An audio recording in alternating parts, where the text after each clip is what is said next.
نحمده ونصلي ونسلم على رسوله الكريم اما بعد مونږ تاسو باندې الله جل جلاله شکر ادا کوو چې مونږ ته د اسلام او د ایمان غوندې نعمت را نصیب کړی ده او بیا به د الله جل جلاله مونږ په دې خبره هم شکر ادا کوو چې مونږ ته د پاکستان او پاکستان کې د نن د ازادي غوندې یو نعمت را نصیب کړی ده د پاکستان ملک په دې کې دومره زیاته ازادي ده که یو ګیرو او یو جماعت یو ټولۍ دا په دارالحکومت کې دننه د حاکم وقت خلاف احتجاج کول غواړي نو د حکومت ته طرف نه په دې باندې هیڅ پابندي نشته پاکستان نه علاوه په ممالکو کې بشمیره 50 نه زیات ملکونه اسلامي داسې دي که په هغو کې په دارالحکومت کې دننه څوک د حاکم وقت اختلاف احتجاج وکړي نو د حکومت ته طرف نه د ته هیڅ اجازه نشته دا د الله جل جلاله په مونږ باندې ډېر سخت احسان دی چې مونږ ته داسې ملک را کړی دی او داسې ملک یې مونږ ته الله جل جلاله یو دا بل نعمت چې مونږ ته د ازادي دا بل نعمت را کړی دی شیخ طریقت متکلم اسلام استاد محترم حضرت مولانا محمد الیاس گمن حفظه الله هغه یو اصول بیانوي وای ما لا یدرک كله لا یترک كله که الله جل جلاله یو انسان ته ټوټل اجتماعي تور باندې نعمتونه نه کیور بیا چې الله پاک دته څومره انعامات ورکړي په هغه باندې الله جل جلاله شکر ادا کوي لئن شکرتم لازیدنکم ولئن کفرتم ان عذابی لشدید الله پاک انسان ته بشمیره انعامات ورکړي دي که انسان په دې انعاماتو باندې شکر ادا کوي نو الله جل جلاله په انعاماتو کې نور هم اضافه ورکوي او کچیرته څوک په دې انعاماتو باندې ناشکری وکړي نو الله پاک چې کوم انعامات ورکړي دي هغه انعامات په د دې نه واپس وړي نو الله پاک مونږ ته دوه انعامات راکړي دي یو اسلام او بل چې کوم مونږ ته انعام دی هغه په ملک پاکستان کې ازادي اسلام او بل چې کوم دی د پاکستان اسلام دا زمونږ نظریاتي شناخت دی او پاکستان دا زمونږ جغرافیایي شناخت دی مونږ په خپل نظریاتي شناخت باندې هم کمپرمایز نشو کولای او مونږ په خپل جغرافیایي شناخت باندې هم کمپرمایز نشو کولای د اسلام حفاظت کول ول جماعت علماء کرام دي او د ملک پاکستان حفاظت کول ول جماعت افواج دي کچیرته څوک په اسلام باندې حمله کوي نو مونږ همیشه د علماء کرام سره یو د اسلام د حفاظت لپاره او که څوک په ملک پاکستان باندې حمله کول غواړي نو موږ همیشه د افواج سره یو د خپل پاکستان د دفاع لپاره نو دا یو اسلام او بل چې کومه دی د پاکستان موږ د اسلام هم دفاع کوو او د ملک پاکستان هم دفاع کوو کله کله په اسلام باندې د بهر نه یو کافری طبقه د کفر نه په اسلام باندې حمله کوي هغه په کفر په اسلام باندې اعتراضونه کوي او کله کله په اسلام کې دیننه بعض داسې منافق موجود دي چې هغه کافران خو نه دي بلکې د اسلام په منځ کې د ماتولو د ټوکړې ټوکړې کولو کوشش کوي او بالکل په دغه رنګي په ملک پاکستان باندې کله کله د بهر نه حمله کیږي یعنی کافری طاقت په اسلام په پاکستان باندې حمله کوي او کله کله په ملک پاکستان کې دیننه داسې یو طبقه موجوده ده چې هغه د ملک پاکستان د ټوکړې ټوکړې کولو کوشش کوي نو لکه څنګه چې څوک په اسلام باندې د بهر نه حمله کوي موږ د خارجي فتنه هم نشو برداشت کولای او که څوک په ملک په اسلام کې دننه داسې منافقت پیدا کوي نو موږ دا هم نشو برداشت کولای بالکل د غرانګي که څوک په پاکستان باندې د بهر نه حمله وکړي یو خارجي فتنه راشي د پاکستان د ټوکړې کولو کوشش وکړي مونږ دا هم نشو برداشت کولای نو مونږ به د اسلام هم دفاع کوو او د ملک پاکستان به هم دفاع کوو دا ملک پاکستان دا زمونږ د اکابرینو د قربانیو په وجه آزاد شوی ده هغه کوم یو عالم ده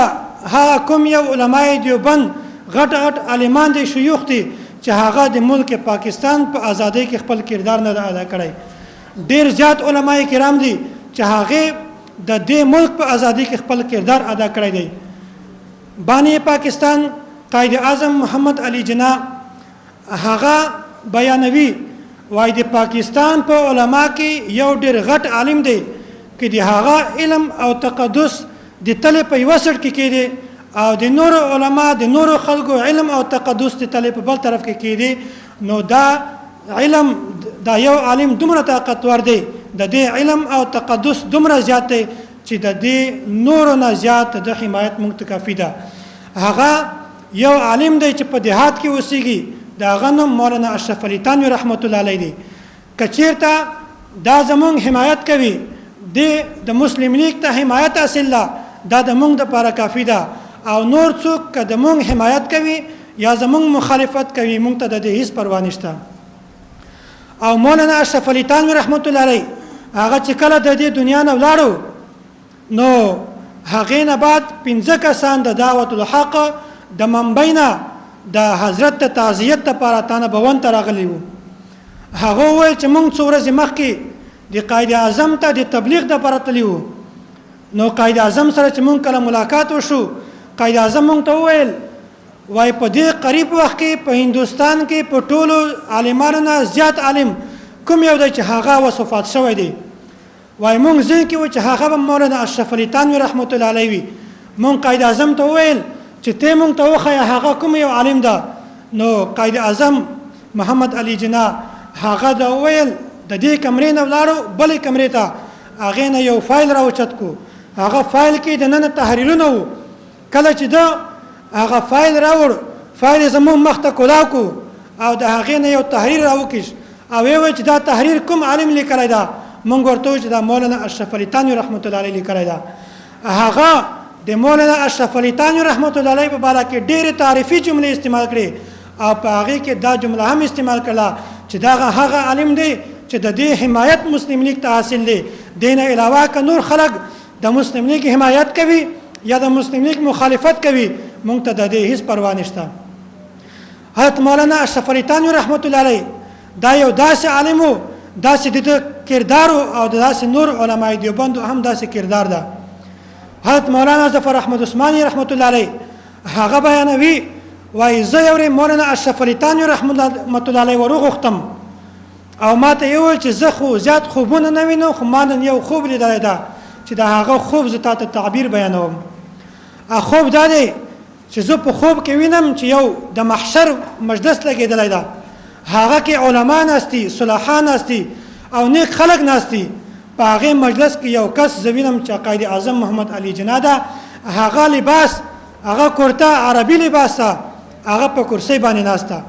ما ته په ذهن کې دا خیال راغی چې قائد اعظم محمد علي جناح د علما په نشست کې څنګه ناست دی ما ته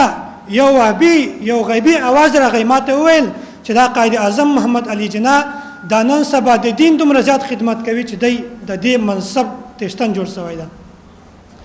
او بیا مولانا شبیر احمد عثماني او داسې مولانا ظفر احمد عثماني رحمت الله علیه دا چې کله مولانا اشرف علي تانوي رحمت الله علیه 4 جولای 1934 کې هغه ورغوښتي وو